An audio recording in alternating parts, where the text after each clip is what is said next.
Ablutophobia. If you think cleanliness is next to godliness is a filthy lie, you might have ablutophobia, the fear of bathing. Your motto is better dirty than drenched, and you're the reason dry shampoo sales are booming. Acrophobia. If your idea of a nightmare involves ladders, tall buildings, or standing on your tiptoes, you're likely an acrophobe. You think ground floor apartment is the penthouse suite and avoid roller coasters like the plague. Aerophobia. For you, the friendly skies are about as welcoming as a haunted house. Your in-flight entertainment includes white-knuckling the armrests and fervently reading the safety card, all while questioning the sanity of flight attendants. Ichmophobia. If you've ever canceled a doctor's appointment because of a needle and considered becoming a monk to avoid sewing, you might have ichmophobia. You're convinced all sharp objects have it in for you, even those pesky thumbtacks. Amaxophobia. For amaxophobes, driving is less about getting from point A to point B and more like starring in a high-stakes action movie. You think traffic signals are tools of the devil and prefer to stay on the couch where it's safe. Anthophobia. If flowers send you running faster than a swarm of bees, you might be anthrophobic. You view bouquets as beautiful bundles of terror, and your garden consists solely of fake plants, because silk petals are the only petals you trust. Anthropophobia. If your social calendar looks like an abandoned wasteland, you probably have anthropophobia, the fear of people. You treat human interaction like a high-stakes game of hide-and-seek, and social distancing is your idea of a dream come true. Aphensophobia. If a simple hug feels like a bear trap, you might have aphensophobia, the fear of being touched. You've perfected the art of the awkward wave and consider personal space an untouchable, sacred ground. Arachnobutyrophobia. If the thought of peanut butter sticking to the roof of your mouth makes you break out in a cold sweat, you're likely suffering from arachnobutyrophobia. Your sandwich orders are peanut butter-free zones, and you carry a spoon just in case of an emergency PB encounter. Arachnophobia. If you think spiders are eight-legged agents of doom, you're definitely an arachnophobe. You've got a can of bug spray in every room, and even the tiniest spider sends you into a ninja-like frenzy of swatting and screaming. Astrophobia. If every thunderstorm makes you feel like you're auditioning for a horror movie, you probably have astrophobia. You've got a storm survival kit that includes earplugs, a blanket fort, and a playlist of calm ocean sounds. Ataxophobia. For you, a messy room is basically a scene from a disaster movie. You've got organization apps, color-coded files, and a label maker that's seen more action than a blockbuster film. Atelophobia. If the fear of imperfection has you dodging art projects and trying to live a Photoshop life, you might have atelophobia. You're constantly chasing perfection like it's an Olympic sport. But hey, at least your sock drawer is a masterpiece. Autodysomophobia. If you're convinced you're always one step away from needing a nose transplant because of your own scent, you probably have autodysomophobia. Your shower routine is a daily ritual, and you've got more deodorant than a drugstore. Avoyophobia. For you, boarding a plane feels like stepping into a flying blender.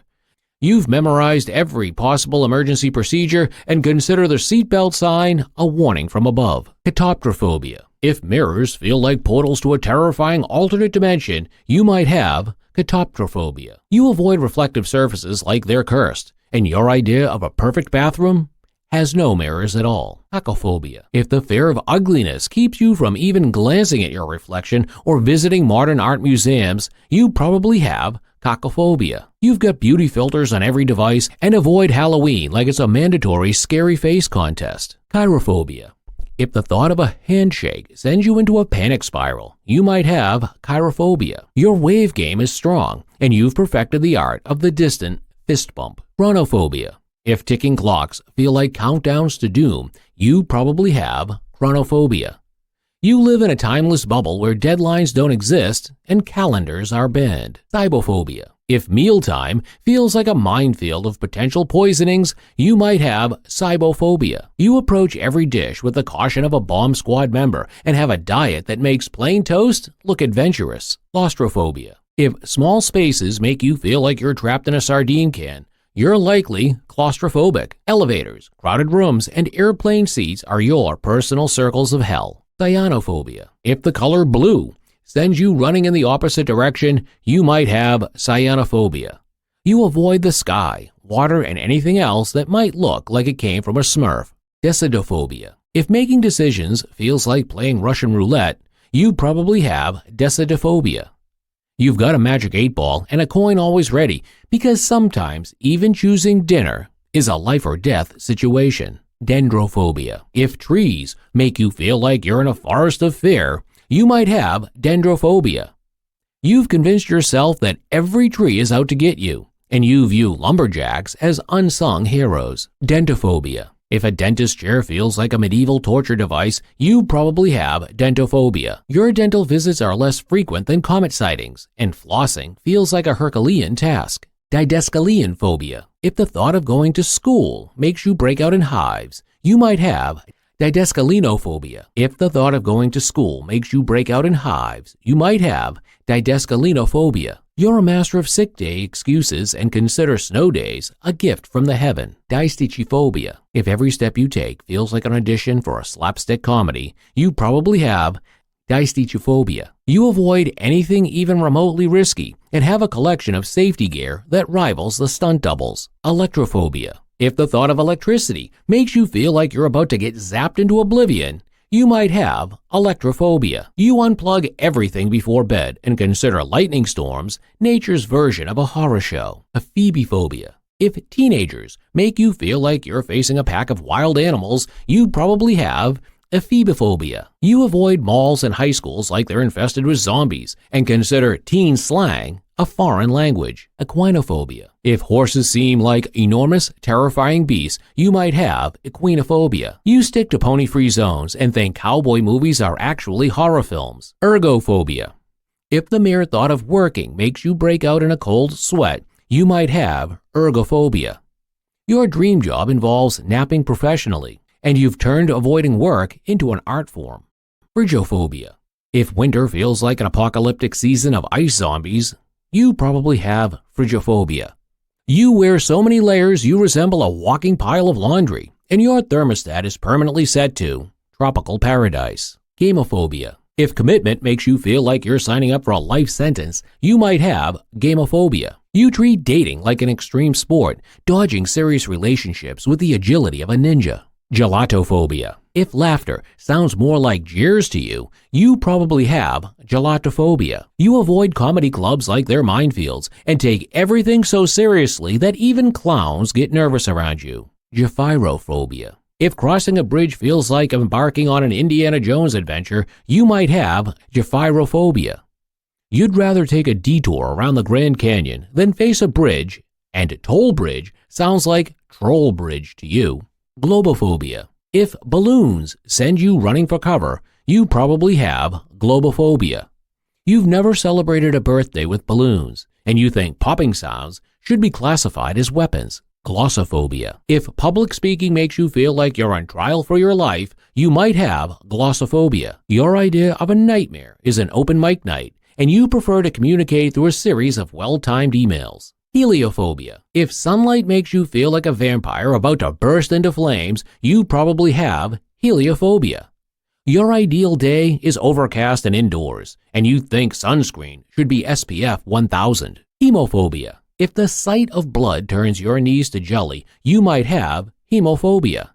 You avoid horror movies and medical dramas like they're actual death hazards, and you consider paper cuts a major injury. Herpetophobia. If reptiles give you the creeps, you probably have herpetophobia. You think snakes are just tails with evil heads, and lizards are tiny dragons plotting your demise. Hippopotamonstrosa squipaliahophobia. If long words send you into a panic, you might have hippopotamonstrosa squipaliahophobia. Ironically, you can't even pronounce your own phobia, and you prefer your vocabulary to be short and sweet. Homophobia. If the presence of LGBTQ plus individuals makes you uncomfortable or fearful, you might have homophobia. Your social circles are more closed than a bank vault, and inclusivity is a concept you're still working on. Hoplophobia. If guns make you feel like you're in a Wild West showdown, you probably have hoplophobia. You treat squirt guns with the same caution as bazookas and avoid action movies like they're documentaries. Hypnophobia. If falling asleep feels like slipping into an abyss, you might have hypnophobia. You've mastered the art of the all-nighter and treat caffeine like a life-saving elixir. Ichthyophobia. If fish make you feel like you're swimming with underwater aliens, you probably have ichthyophobia. You avoid seafood restaurants and aquariums like they're full of piranha, and fishing trips are your worst nightmare. Insectophobia. If bugs make your skin crawl, you might have insectophobia. You've got more bug spray than a pest control company, and you treat every ant sighting like an invasion. Quampanophobia. If buttons make you break out in hives, you probably have quampanophobia. Your wardrobe is exclusively zippers and Velcro, and sewing kits are your arch nemesis. Lacanophobia. If vegetables make you cringe, you might have lacanophobia. You think salads are just bowls of fare, and you avoid the produce section like it's haunted. Lygerophobia. If loud noises make you jump out of your skin, you probably have lygerophobia. Fireworks and concerts are your personal hell, and you've got a collection of earplugs that would make a rock band jealous. Lelapsophobia. If storms send you into a frenzy of panic, you might have lelapsophobia. You've got a storm shelter that rivals a bunker, and you treat weather forecasts like emergency bulletins. Microphobia. If the thought of small things makes you break out in a cold sweat, you might have microphobia. You avoid ants like they're Godzilla and think baby carrots are actually baby tridents in disguise. Mysophobia.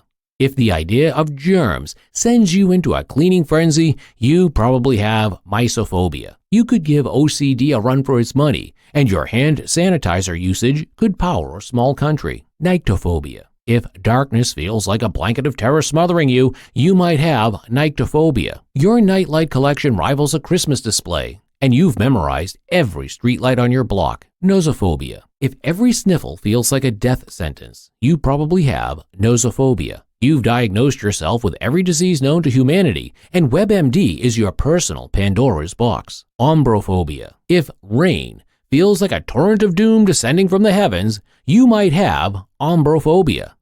You've got an umbrella in every room and consider puddles to be liquid landmines. Ophidiophobia. If snakes make you scream louder than a heavy metal concert, you probably have ophidiophobia. You avoid grass like it's quicksand and think the jungle is just one big snake party. Ornithophobia. If birds give you the heebie-jeebies, you might have ornithophobia.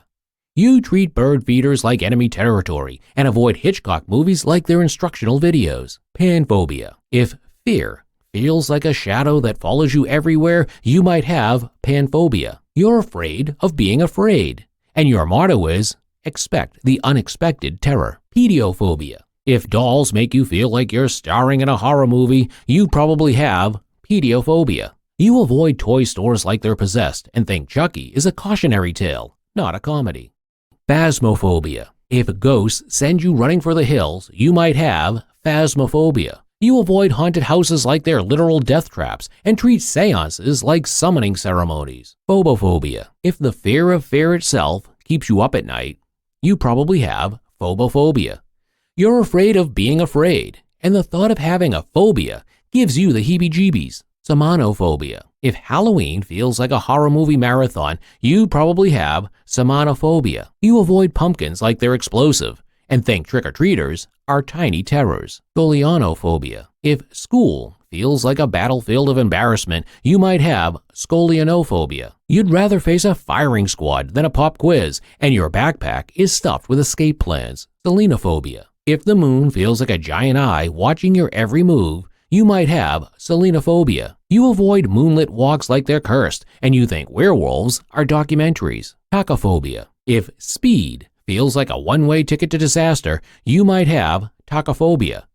You drive like a grandma on tranquilizers and think roller coasters are instruments of torture. Technophobia. If technology makes you feel like you're battling robots from the future, you probably have technophobia. You avoid smartphones like they're radioactive and treat social media like a minefield. Thanatophobia. If the thought of death keeps you up at night, you might have thanatophobia. You avoid cemeteries like they're plague pits and think grim reapers are just misunderstood souls. Tocophobia. If the idea of childbirth makes you want to run for the hills, you probably have tocophobia. You treat pregnancy tests like ticking time bombs and think storks are the stuff of nightmares. Tonitrophobia. If thunder feels like the roar of an angry deity, you might have tonitrophobia. You've got a storm shelter stocked with survival gear and think lightning is nature's way of playing dodgeball. Trypanophobia. If needles make you faint faster than a Victorian damsel, you probably have trypanophobia. You avoid doctors like they're vampires and think vaccinations are secret government experiments.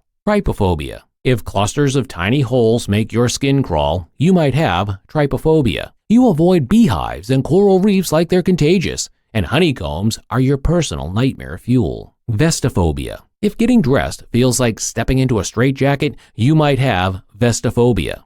You avoid closets like they're haunted and think fashion magazines are propaganda tools. Wiccaphobia. If witches give you the heebie-jeebies, you probably have wiccaphobia.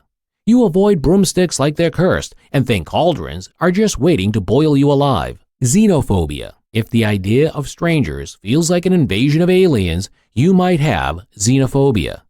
You avoid foreign languages and international cuisine like they're contagious, and your passport collects dust. Zoophobia. If animals make you feel like you're in a zoo of horrors, you might have zoophobia.